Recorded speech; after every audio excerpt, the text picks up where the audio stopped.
Now today I expected to be a few hundred miles away down in Kent at Brands Hatch for Festival Italia, where I've been for the last few summers. That plan has changed though since I've recently sold my Fiat 500, but there'll be more on that in a future video. But it has gave me the opportunity to attend a French car show here at Staveley Hall near Chesterfield. I'm joined by Daryl here, who's got this wonderful Renault 9. It's a pre-facelift car, a 1986 model, and it's a Broadway special edition. So Daryl, how did you come to be in possession of this fine car? Right, I saw the car about 3 years ago at the Really Retro show at Seiford, Stafford. It was actually on the car park, not in the show. And there was a note in the back window and a phone number, and I just immediately fell in love with it and bought the car. I've had it for 3 years now, and it's just been brilliant. I take it to a few shows. I use it sort of 2 or 3 times a week at least, even through the winter. I use it if we have a nice dry day, you know, that's salt free. Yeah. Broadway special edition, we've got a few extra features. It is based on, I think, one of the lower spec cars. It's got the 1397 engine in this car, but you were telling me earlier it's still quite sprightly, isn't it? Yes, it goes quite well. It picks up with a lot of traffic, a lot of modern traffic. It'll keep up with them quite easy, and it's quite responsive. Yeah, it's a great little engine. It's a nice, smooth ride, comfortable. Yeah, plenty of room in it for a family. Yeah, still. Yeah, I mean they were built obviously for French roads, weren't they? Which a lot of French roads at that time in particular weren't the best. So yeah, comfortable family transportation were high on the agenda. Obviously these cars don't weigh a great deal either, do they? No, not at all. No, it's quite a light car, and it moves, like I say, it moves along really quite well. It zips along it's quite happy to do 70 on the motorways, no problem at all. Yeah.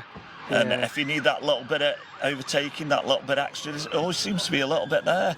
Yeah. Yeah, I mean, there were only sort of, depending on configuration, sort of 60-70 horsepower from that particular engine, but when the cars didn't weigh a lot, they were surprisingly, I had quite a turn of speed of them for what they were. So what's your favourite thing about this car then? It's just the styling, the quirky styling. I love the quad headlamps on this particular model. Yeah. That's what really did it for me. Yeah. But it's a car that a friend of mine had years ago, and I've always liked it. I've always liked this style of car. Yeah. I like the sort of plain, square kind of things, you know. And it just does it for me. I just think it's great. The styling is coming back on trend, isn't it? All this angular, and with it, I think with this Broadway striping as well, this pin striping, sort of accents. I mean, you've already got the rubbing strip down the side. We've got these sort of horizontal lines running down the car. So it just sort of all accents that, doesn't it? Yes, it does. Yeah. It's got lovely, comfy seats here. The steering, there's no power steering because it's not much up from a base model, really. No. But you know, it's quite good on the road. It's a little bit tight corners, but yeah. But once it's rolling. Oh yeah. And obviously the tyres are not the widest either, are they? So it's not going to take a lot of physical effort, I wouldn't have thought, to steer it. That's right. Yeah. I do like that rubber boot spoiler as well. Another sort of very sort of 80s feature to have on a saloon car. Yes. The last time I had a rubber boot spoiler, I think, was on an MG Montego back in the 80s. Oh, right. Yeah. But yeah, it's quite nice. I don't know if it helps with the airflow much, or if it's just purely a styling thing. Yeah. I would imagine probably styling in that era, but like you say, it was a thing to have, and the things that they used to do on special editions just to make them a little bit more desirable than the basic cars that there was usually based around. I do quite like this on the steel wheels as well. I know you mentioned it. The Broadway should have had some wheel trims on, but yeah, I think the steel really do suit this car. Yes, yeah, they do. They do actually. A few people I've spoke to have said, why don't you drop it and put wide wheels on and that, but I just like the look of it as it's almost completely standard. There's only a few minor little things to it, you know. But even with my 90s Renault, people say, oh well, it looks like it's sat high, but that's how the cars were, and it just somehow looks right because that's the way the cars were always intended to be. You'd also lose that smoothness of the ride also. Yeah. Which is like synonymous with French. It is, yeah. I mean, I know everyone talks about the French cars with their fancy suspension systems, but even Peugeot and Renault, even with conventional sort of suspension setups, the cars were still incredibly floaty, yet they still went round corners quite well. Yeah, that's right. Yeah, it does drive really well. Really nice car to drive. Yes. Yeah. Well, that's excellent. Well, I've enjoyed seeing it here today, and hopefully I'll get to see it again at another show in future. Yeah, definitely. Thanks very much. Thank you. Thank you. Now, something you just don't see anymore are cars like this Citroen ZAVA. Obviously, these 90s models are sort of only just coming into sort of classic status. Now, this particular one behind me is a facelift car, so the headlamps are revised. That's the sort of main noticeable difference. But what caught my attention with this car is that it's the coupe version as it was badged, as opposed to the more common 5-door model. But it's also the VTS version. This has a 2-litre 16-valve engine, so if you're going to buy a ZAVA coupe, that's probably the specification that you'd want to go for. And this car also happens to be for sale as well. If you're in the market for one of these, the car that some of you may remember had the advert with Claudia Schiffer in it, this could well be the car for you. Also, if you are into these cars, I think Gavin at Petrol Blog YouTube channel has actually got one of these. I think his is a VTS, from memory a pre-facelift model, so you may want to check that out as well. I'm not going to spend too much time on this one because I did have a good look round and interview the owner of one of these Aventimes recently at Festival of the Unexceptional. This one is in this sort of dark purple colour, which really suits the car well. And this one has got the darker interior as well, as opposed to the beige leather in the privileged spec car I saw recently. Now, this one seems to have a leather and cloth mix, so I expect this could well be one of the lower trims, maybe an Expression or something like. But yeah, really nice car in any specification. And I do love how we've got this big sunroof and this pillarless design as well, so the car feels really open. Obviously, in a nutshell, these were the car built by Matra after a Spas production was taken in-house at Renault. Commercially a complete disaster. I think they produced in the region of about 8,000 cars globally, and out of those for the UK I think it was something like 500 or less that actually made it over here in right-hand drive. Something else to note, this car is a manual as well. A lot of them got the automatic transmission and the V6 engine, but there was of course some diesels, and there was a 2-litre turbo petrol as well. Now, you wouldn't expect to go to a French car show and not see a Citroen 2CV. This was one of the cars that put France mobile again after the war. Now, this is obviously one of the later examples of the car, a 2CV Special.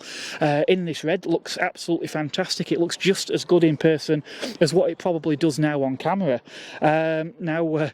As I say, these cars are quite versatile. They had suspension that was designed for France's really poor quality, unmade roads post-war. These big wheels with skinny tyres that you could go pretty much ploughing across fields in. Body panels, again, really interesting. All these doors, a tailgate, simply you could open the doors, slide them up and remove those entirely if you so wished. Now, as the owner Neil is demonstrating here, you can also remove the seats as well, so when you're at a car show you've no need to bring your deck chair, because you can simply take the chair out of the car and yeah, you can sit and enjoy the show. Marvellous. Now, behind me here we have two examples of a car that I've seen lots of photographs of, but never actually seen one in the metal before. These are the 4CV. Now, I mentioned earlier the Citroen 2CV as being one of the cars that mobilised France again after World War II. Renault's car that to mobilise the public was one of these. So it was an interesting point in French history. Mr. Renault himself had been jailed at the branded as a Nazi collaborator, and the company had been nationalised. First car to come out of this new nationalised company obviously was the 4CV. Now, the design did actually date back supposedly a little bit further, and this car's got quite an interesting layout. It's a rear engine design, much like the Beetle. Of course, there are some differences to the power plant. This is a water-cooled engine, for example, unlike the air-cooled engines in the Beetle. It is said by some that Mr. Porsche himself may or may not have had a hand in the early design of this vehicle, but that's something that people have been arguing about for quite some time. Now, I love some of the interesting design features on these cars. For example, this Art Deco style piece here is actually the release for the bonnet. I think that's marvellous. I also like these yellow lenses on these lights as well. I think can't get much more French, can you, than that? And the interesting features don't stop there as well. Suicide doors on the front here. We've got sharing a common hinge for the front and back doors. The back doors open the conventional way. And look at this grille down here. That's actually the ventilation to the engine bay. Wonderful. Right, viewers, I'm going to need your help with this one. Answers in the comments, please, if you do know. Stumbled on this little Simca Coupe. At first glance, I actually got quite excited. I thought this was a Simca 1000 Bertone Coupe. I'm not entirely convinced it is. The overall body shape looks similar, but the front end looks a little bit different to one that I have seen. So yeah, if you do know, please do let me know. But yeah, very excited to see this car here. Obviously, it looks as though it possibly has seen better days, but I'm not bothered. I'm just glad to see that this car is out and available to see here today. So a brand that we don't really know much of these days is Simca. Now I'm with Steve, who owns this lovely Simca here. Now tell us about this car, Steve. It's a Simca 1204 Special, 1971. They only built them for 1 year. Right. From 1970 to 1971. Okay. And this is a 71. Right. It was stood for 38 years in a garage. Blimey. And then it got rescued by somebody else. And then I purchased it off eBay and then completely rebuilt it. Yeah, I've seen this. You've got obviously this folder here with all this information. So we've got pictures there. That's the engine bay. Yeah. And that's it now. One owner car. That's the original. I've actually spoke to that guy as well. Right. That guy was still alive in 2019. He must be about 90-year-old when I spoke to him on phone. Wow. But he had absolutely no interest whatsoever in his old car. Really? I sent him some pictures. I got obviously his address is not much different from that one. And I sent him some pictures through mail, but never heard anything back from him. Right. But he was an old guy, so you don't know, do you? Yeah. He probably never liked it in the first place. Oh, maybe so. Just kept you out of convenience. Yeah, probably. Yeah. So obviously the Simca brand, from memory, were they part of the sort of Roots group originally? Chrysler. Chrysler, yeah. Roots. Chrysler bought all Roots and everything out, but these were French. Yeah. So they were brought, obviously French side of it, but they did sell them in UK and what have you.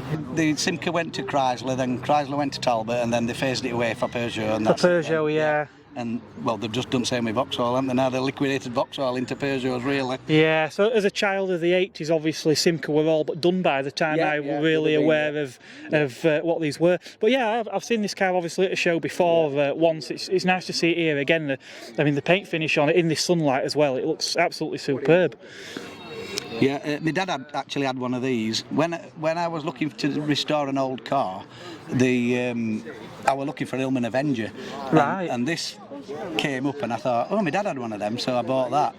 And I left a bloke a couple £100 deposit on it, and then two guys from Simca Club contacted me a day later and said, do you want to swap that car you've just bought for one that's actually running and on road? And I thought, that seems a bit weird. And then I realised that it were a special edition, and there's only two of these really that's left on road. Yeah, what was the other one? I think was it an 1100 ES? Yeah, 1100 body. This is an 1100 shape, but it's a special edition. Right. It's a 1204 Special. Yeah. Which, same again, when you look underneath bonnet, you'll see that it's got two massive carburetors on a little 1200 engine. Yeah. So luckily you twigged at the right time then. Yeah, I did, yeah. So what's it like to drive?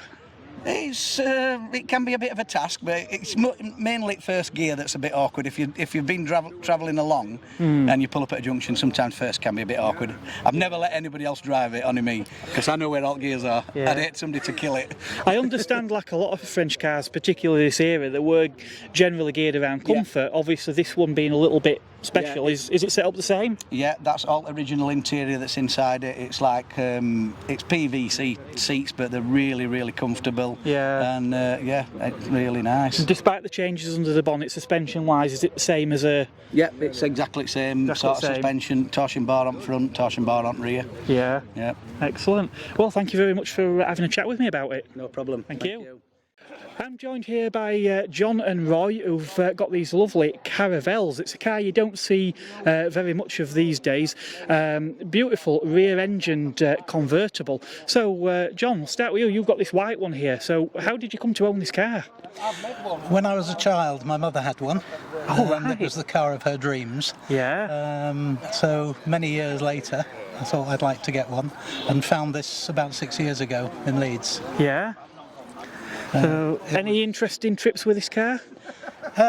No, I mean find one that hasn't got rust, or you've got to get rid of the rust. They do rust. Yeah. They were very rare in this country anyway, Right. and most of them rusted away. Yeah. But this is a survivor. Yeah. I bought it in running condition, but Okay. I had to restore the bodywork, and that's been done over the last couple of years. Yeah. So Okay, it's excellent. now how it is. Yeah, it's beautiful. And obviously we've got this lovely blue one as well. So again, how did you come to own yours? I got a phone call from a friend when I was halfway through restoration on another Renault, Okay. asking whether or not I would be interested in looking at a Caravel. Okay. It was a stalled restoration. Someone had made a start on it, and effectively it was just a bare body shell and boxes full of bits. Right. So it was a real jigsaw puzzle, really. Yeah. Not really knowing the car or where things went was a little bit of a problem putting it back together. But sort of 2.5 years later, I've finished up with this, and it's come out very nice. Yeah. Very pleased with it. Probably not uncommon at the time, but certainly today, just having the engine at the opposite end of the car is probably enough of a difference. Yeah, sure. I mean, there's a family of Renaults with rear engines. I'm sure, there's other vehicles here. There's the Yeah. Renault 8 The there, Renault 8 I'm going to have a look at shortly. 10 there, the 4 Yeah. CVs. 4 CV. So it wasn't uncommon within Renault. No. But I think, Hillman imp, something like that. Yeah. That was Probably some of your Eastern Bloc cars as well. Yeah, and I think your Simca, again, their rear engine again. So Yeah. not uncommon in French, but the cars are now becoming rarer, and as John says, finding something that's rust-free is a big problem. So what type of people were these cars marketed to in period then? People with a lot of money. Yeah, were they quite an expensive car? Yes, we were just talking earlier that one of these would cost about twice what a Spitfire cost in Blimey. the day, if that was the British equivalent. Right, okay. Partly they were expensive, but also there was a lot of import duty at that time. Right, okay. Okay. Yeah, and I think originally the car was marketed as a Floride, Yes. and that was the French attempting to grab some of the American marketplace. Okay. And the Caravel sort of came from that embryo. Right. And so, right-hand drive stuff that you've got now, but originally it was designed for the American market, and that's why you've got these beautiful semi-American lines. Yes. And back in the day, the advert was with Brigitte Bardot draped across the bonnet, who everybody in the film world obviously knew about. So, Yeah. so that was the marketplace it was aimed for. Ah, You can right. see it's a sunshine car. You can see. Yeah, definitely. And it certainly looks good in the sunshine today. So out on the road then, I mean, what are these cars like? Have they got enough get up and go for modern traffic? They're boring on the motorway Right. because you cruise at about 60. Yeah. But on other roads, they're absolutely fine. You Yeah. change gear a lot, keep them going. Yeah. But they're a comfortable drive. What size engine are in these? Mine's 1100. Roy's This is a 1300. Oh, right. Again, back in the day, the previous owners realised that the 1100cc, well, originally the engine was 800cc, but most of them were 11. But they were a little bit sluggish, and as modern day traffic got quicker and quicker, Yeah. because these engines are so readily interchangeable, that actually is an engine from a Renault 12, Okay. but 1300cc. Right. Looking at it, you can't tell the difference. It's No. exactly the same. Excellent. To sort of look at it visually. Yeah. Now, another thing with any classic car purchase, it always helps if you have your partner on side. What do the ladies think of these cars? Do they approve? Yeah, she actually loves it. I mean, she's bored to death with all of them, but this one actually brings a smile to her face. So yeah, she loves this one. Yeah, excellent. I get some complaints about lack of legroom. Other than that, no, my wife loves the style. Yeah, that's marvellous. It's there is something about this era of car and this styling, isn't there? You look at them and in your head you start imagining these road trips or like these old movies, where they're crossing continents. And I know the reality isn't always quite the same, is it? But You picture yourself driving down the West Coast highway. yeah. Definitely. Well, thank you both very much. It's been an absolute pleasure, and it's nice to see these cars out here today. Thank you. Thank you. Thank you. Thank you. And just while I've been filming here, someone's been and presented John with this wonderful trophy here for the Children's Choice Award for this car, so congratulations, John. Thank you very much. A lovely surprise. A lovely Citroen AX leaving. I think this one appears to be a GT, one of 2 AXs here today.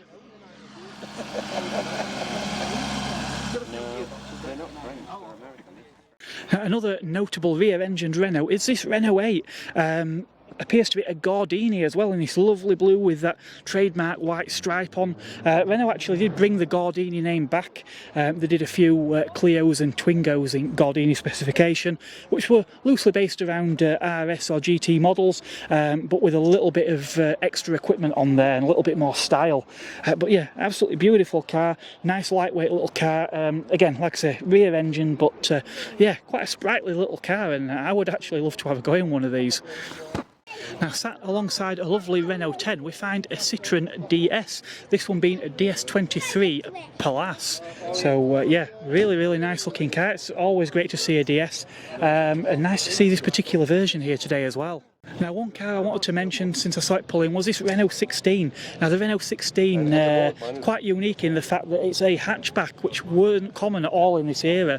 I mean, I think one of the other cars I can think of was probably the Austin Maxi, maybe. But other than that, yeah, hatchbacks weren't popular. Obviously, on the continent, they were a little bit more common than they are here in the UK. But there are a few other interesting features of this car as well. So the engine, it's a front engine, front wheel drive, but the engine is actually sat quite a way back there, almost sort of in the latter half of the engine bay, with the gearbox in front. Of course, that does mean it's quite good for weight distribution, but it does mean that you're packaging quite a lot, quite a way back there in the engine bay. But that's not where the quirks end with these cars, because this is the only car I can think of where the wheelbase is a different length on different sides of the car.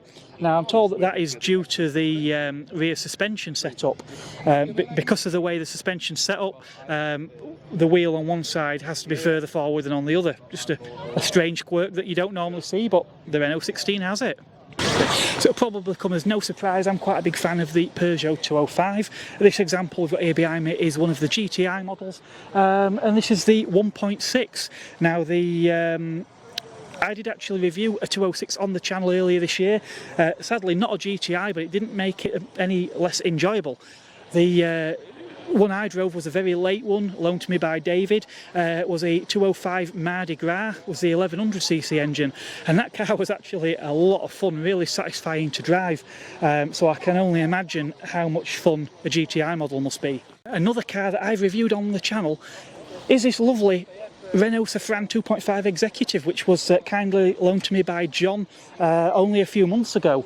Really nice car. I enjoyed driving this one very much, and I think I even uttered the words, if ever you get bored of it, make sure you ring me first. Yeah, this is a lovely car, and it's great that John's brought it out to show here today. I will leave a link at the end of this video for both this one and the Peugeot 205 reviews, so that you can have a look at those in due course. Well, I'm feeling very privileged today to be sat in a Renault 5 Gardini Turbo. Now, depending on the market, in I think a lot of European countries, these were actually badged as the Alpine Turbo, and then there was a normally aspirated Alpine model as well. In the UK, to save confusion with another car of a similar name, the Gardini name was used. So basically this is the front engine turbo. There's obviously later there was the Turbo 2, the crazy mid-engine rally car, but this was the sort of regular 4-seater Renault 5, but on steroids if you like. So we've got the 1397cc pushrod engine still in here, but with a turbocharger making about 110 horsepower, which in a car that probably weighs 800 kilos or so, maybe a bit less, that is a hell of a lot of power. I love this interior. We've got these sort of petal shaped seats, and in this instance are sort of trimmed in this red velour with this red carpet as well. I think it really sets the car off nicely. Really lovely setup. Steering wheel, again, we've got A5 turbo in the middle of the steering wheel boss here. This lovely compact 3-spoke steering wheel with these metal spokes with the holes cut out as well. I really like that. Small rev counter dead centre in front of us here. Red line starting around 6,000 RPM and reading around to 8,000 RPM. Little 120 mile an hour speedo, and I love this orange on black font as well that we've got. Then a couple of other gauges, sort of fuel and temperature in there as well. And then in the centre of the dash here, we've got an oil gauge and the obligatory turbo gauge, which is what every car needed in the 1980s. As we move down, we've got this radio here that's sort of almost vertical. This radio cassette here, like that very much as well. Also, look at this mobile phone. Now, I'm told this is actually a period correct early 1980s mobile phone. Very different to the smartphones that we're used to these days. Really like that. Now, something else to note, the Renault VIII this year actually marks its 50th year. I know, hard to believe, isn't it, that this little French car is 50 years old.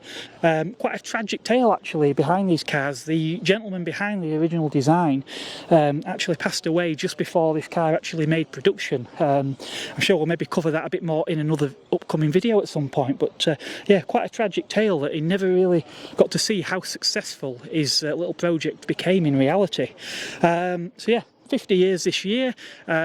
Also, we know that you've probably seen in the press Renault have displayed a new EV, a Renault 5, which should be coming back probably in the next few years. So we may see the Renault 5 moniker on another car in the near future. Now, hopefully we'll be able to celebrate this, the marking of the 50 years a little bit more. I'm trying to set up a drive in a Renault 5 at some point, so fingers crossed if that happens. Hopefully I'll be able to bring you that over the coming months.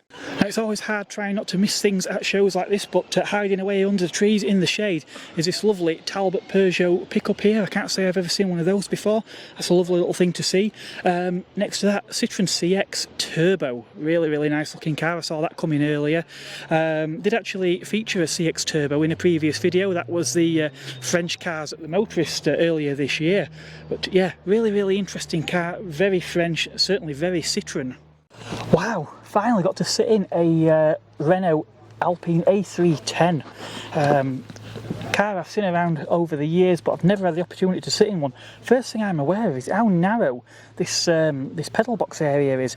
And in fact, the accelerator pedal, obviously this is a left-hand drive car, but the accelerator pedal is almost sort of tucked behind the centre console. The clutch pedal is sort of dead centre between me here, which is very unusual. Of course, pedals are very close together, but again, you know, certainly in a race rally type car, that would be the sort of thing that you would want. Now, I love these orange instruments that are hiding behind this tiny 3-spoke steering wheel. Red line there starting, again, just over 6,500 RPM. Rev counter actually displaying all the way around to 9,000. Again, I love this orange font in here, which is carried over again on these auxiliary gauges in here as well. There's a little air vent down here and these sort of bullet vents up here. But yeah, you see a little bit of the bonnet. It's the car actually feels a lot narrower than I expected in here. Visibility out of the back, well, not ideal, but you have got the engine tucked back there. Now, these cars were known for having a layout very much like a 911, hence why they got nicknamed the French 911. Also very similar layout to something like a DeLorean. Now, the engine in this particular car is a 2.7 litre V6, normally aspirated, with about 150 horsepower. Obviously, there were various capacities and turbocharging that came in throughout the life cycle of these cars as they progressed. But the engine is loosely sort of similar to the one using some Peugeot and Volvo, and then in the DeLorean. Seats in this car quite narrow, these lovely bolsters in here. I do love this red stripe on grey design, very much of its time. You have actually got, it's a 2+2, so you have actually got a couple of seats in the back here, although again, I don't think I'd like to try and squeeze myself into those. Dashboard is all sort of this sort of flock lining everywhere in the door cards and the dash top and everything, but it's, yeah, I like that, it's very nice. So the evolution of the Alpine models, we had the original A110, which is the sort of rally car that we all know. A310 here, and then we had the GTA, which yeah, you can see the resemblance here between the models. A slight restyle, a more luxurious cabin as well, a really nice leather interior in there, and a revised dashboard. Then there was the 610, which again looked very similar, but had pop-up headlamps on those. Again, by this point the engines were getting a bit bigger, we were getting turbochargers as well. And then the modern evolution, the new A110. Now, I really like these cars, and it's probably one of the few modern cars that I would actually consider owning if I could afford the £50,000 starting tag price for these cars. The modern ones use a 1.8 litre turbocharged engine, I believe much like that of the Renault Sport Meganes, the 4th generation cars, but only available with a paddle shift gearbox, sadly. But they are quite light. I think these new ones weigh somewhere in the region of about 1100 kilos, which is unheard of for a modern car. And even though I've never driven one, anyone who has drove one of these cars, they seem to rave about them, saying how good they are. That supposedly they ride quite nicely. The wheels are not huge for the type of car, not by modern day standards. And as I said, because the cars are quite light, they don't need to be over firmly sprung. And I've even heard them described as being more Lotus than a Lotus. So yeah, given the chance, I would like to get my hands on one of those. Now, we couldn't have a French car show without mentioning Matra. Now, Matra, some of you may know for cars like the Espace that was built in conjunction with Renault, or even the Aventine. But they built a lot of other cars as well. So we had things like this Talbot Matra Rancho here. The original SUV back in the 1980s, before the SUV craze kicked off and became as big as it is now. Obviously this one really does play on the off-road styling with the wheels and tyres, this cladding here and this nudge bar.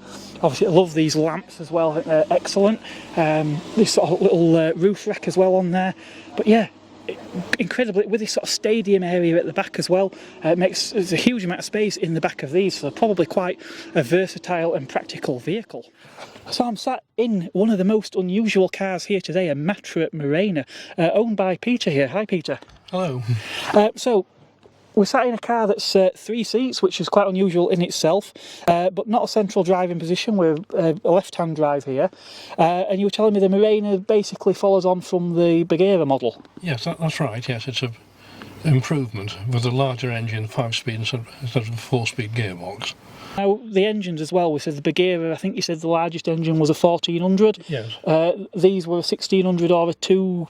Well, the 2.2 litre, the 1600 engine was also used in the Talbot Alpine S. And the 2.2 litre engine is from the Talbot Tagora. Right, okay. So a lot of it was sort of Peugeot Talbot predominantly underneath these then? Yes, it started off as Simca then. When Peugeot took over the Simca interest, they were rebranded Talbot. Right, okay. So this car's a Talbot Matra. The Bagheera was branded Simca Matra. Right.